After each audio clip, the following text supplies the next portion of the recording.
কেন্দ্রীয় বঞ্চনার দাবিতে ৪৮ ঘন্টা ধর্নায় বসেন তৃণমূল সুপ্রিমো মমতা বন্দ্যোপাধ্যায়। ধর্নার প্রথম দিনেই মমতা বন্দ্যোপাধ্যায় ঘোষণা করেছিলেন টানা ১৩ তারিখ পর্যন্ত কেন্দ্রীয় বঞ্চনার দাবিতে তৃণমূল কংগ্রেসের কর্মসূচি চলবে। শনিবার শেষ হয়েছে তৃণমূল সুপ্রিমোর ধর্না। পূর্ব নির্ধারিত কর্মসূচি অনুযায়ী রবিবার সকাল থেকে ওই একই মঞ্চে তৃণমূল যুব কংগ্রেস ধর্নায় বসে। সায়নী ঘোষের নেতৃত্বে চলে এই ধর্না। উপস্থিত ছিলেন প্রিয়দর্শিনী ঘোষ সহ অন্যান্য তৃণমূল যুব কংগ্রেসের নেতৃত্বরা।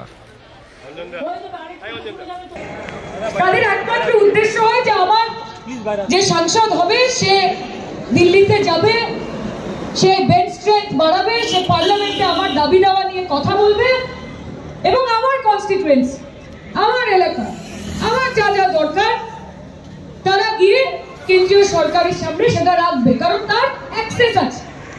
কিন্তু বিজেপির যারা সাংসদ তারা এখন লেগে পড়েছে এটা বলতে যে মমতা বন্দ্যোপাধ্যায় বলেছেন 21 লক্ষ মানুষকে টাকা দেওয়া হবে, কোথা থেকে আসবে? তো ওনাদের প্রেসিডেন্ট বলছে যে পিএম কোম্পানি থেকে আসছে বলে ফোনে একটু নেটওয়ার্ক বলছে যে কাটমানি থেকে আসবে। এইসব কথাগুলো ওনারা বলছেন। আমি তাকে বলতে চাই দাদা देखिए ये प्रॉब्लम है, आपसे कोई प्रॉब्लम नहीं। নির্বাচিত একজন সাংসদ, আপনার যদি এত সাহস থাকে কমপ্লেন করেন, তাহলে আপনার বাবা জ্যাঠাকে গিয়ে বলুন যে নিজের এমএসএ को बाद बाकी लोग भी आएंगे ना।